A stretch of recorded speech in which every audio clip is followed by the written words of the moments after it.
Electoral Bond Scheme. When it was introduced in 2018, government claimed that this scheme is going to end black money in Indian elections. But citing the donors' anonymity under the scheme, opposition called it a legalized bribery, and hence many petitions were filed in court to scrap the scheme. Recently, the Supreme Court has referred a set of these petitions challenging the Electoral Bond Scheme to a constitutional bench. As Electoral Bond Scheme once again became a hot topic of discussion in Indian political parlance, UPSC may frame a question on electoral bond for prelims as well as mains.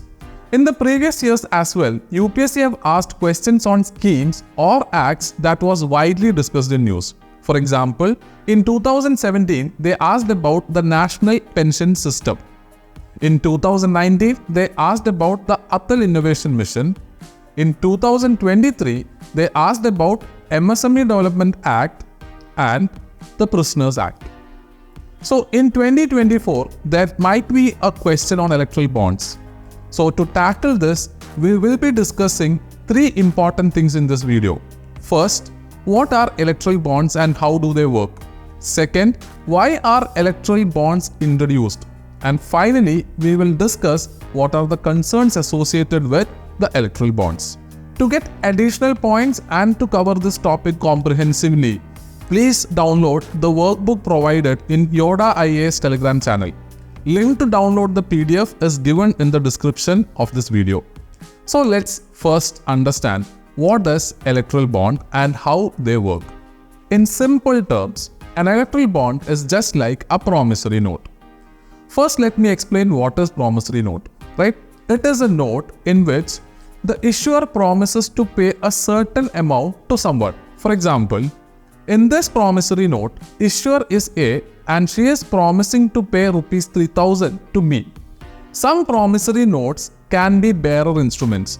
So in such cases, the promissory notes, instead of I promise to pay rupees 3,000 to B, it will be written I promise to pay rupees 3,000 to the bearer of this instrument. That means anyone with this note can encash the amount. Basically, electoral bonds are bearer instrument and it resembles a promissory note. In electoral bonds, the issuer is the branches of SBI. They are issued in denominations of 1,000, 10,000, 1 lakh, 10 lakh and 1 crore. These bonds can be purchased by any citizen of India or any entity incorporated in India. To purchase electoral bonds, the buyer must adhere to the prescribed KYC, that is, know your customer requirements. And once the purchase is completed, the buyer can hand it over to any political party they wish to do so. So then what the political party does with this? The political party can subsequently redeem these bonds through their verified bank account within a period of 15 days. But you need to understand that all political parties cannot receive such bonds. They need to meet two conditions. One, only those political parties registered under the Section 29A of the Representation of Peoples Act 1951. And two, those parties who have secured not less than 1% in the last general elections or the state elections are eligible to receive the electoral bonds. Now these bonds will be available for purchase for a period of 10 days, each in the beginning of every quarter. That is in the months of January, April, July and October. An additional period of 30 days will be specified by the central government in the year of Lok Sabha elections as well. Are you aware that the amount of money political parties have obtained via electoral bonds since its inception in 2018 has surpassed a staggering amount of rupees 10,000 crores? Now we will discuss why electoral bonds were introduced. You all know that elections and political parties are a fundamental feature of parliamentary democracy. It is obvious that the elections cost money, right? The functioning of the political parties also involve a large expenditure. For example, the parties run offices, they have staffs, they have traveling expenses, establishment costs. These are some kind of expenditure that the political parties incur. Also, you need to understand there has not been a single year where election either for the parliament or for the state assemblies have not been taking place in India. Now these elections are also involved a wide variety of expenditure, such as the expenditure of individual candidates. The political parties will have to spend money on the election campaigns, the publicity, the tours, travels, etc. Now these expenditures run into hundreds of crores. Yet, there have not been a transparent political funding mechanism in India. The conventional system of political funding is to rely on donations. Now these donations, whether it is small or big, come from a range of sources from the political workers, the sympathizers, small businesses, as well as even large industrialists. The conventional practice of funding the political system was to take donations in cash and undertake these expenditures also in cash. The sources are anonymous, the quantum of money was never disclosed. This results in generation of black money in politics, which in turn paves the way for corruption and the criminalization of politics. So the question is, why don't we prescribe that all donations to political parties should be made online or through checks? No doubt, these are the ideal methods of donating to political party. However, these have not become very popular in India since they involve disclosure of the donor's identity. If donor's identity is revealed, they may face repercussions such as harassment by a political party for supporting their rivals. So if we make a law that mandates all donations to political parties to be through online or check, donors would not find the scheme attractive and would go back to the option of donating by cash. So people want to be anonymous while donating to a political party.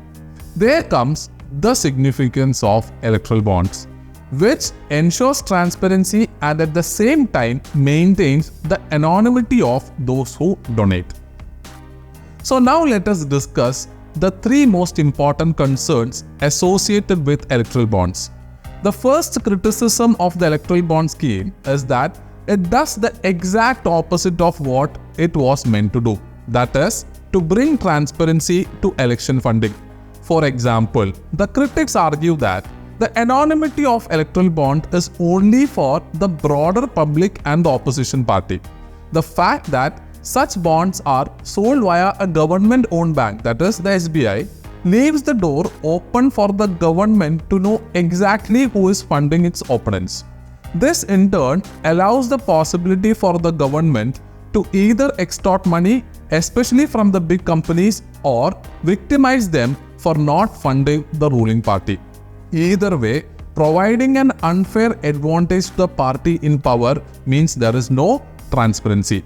Some critics have noted that more than 75% of all electoral bonds have gone to the ruling party at the center.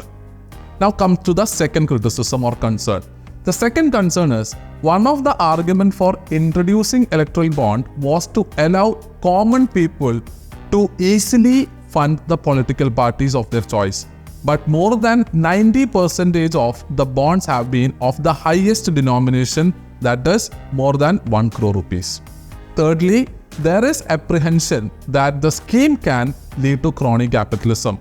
Before the electoral bond scheme was announced, there was a cap on how much a company could donate to a political party, and that number was fixed at 7.5% of the average net profits of a company in the preceding 3 years. However, the government amended the Companies Act to remove this limit, and as a result, it has opened the door for unlimited funding by the corporate India. So it is in this regard, several petitions were filed to challenge the electoral bond scheme. So what the Supreme Court says about the electoral bonds scheme, which we need to wait and see, right? Meanwhile, UPSC may frame questions in the following ways. 1. The questions with the particulars of electoral bonds, such as the issuing authority, as well as the time period it is available for purchase, the eligibility of the political parties, etc. can be expected for prelims. For mains, the issues associated with election funding, the pros and cons of state-funded elections can be asked. To get additional points on this topic, please remember to download the Yoda IAS study packets on electoral bonds. The link to download the PDF is provided in the description. So with this, we are concluding today's topic. We will see you in the next video. Take care, stay safe, and bye-bye.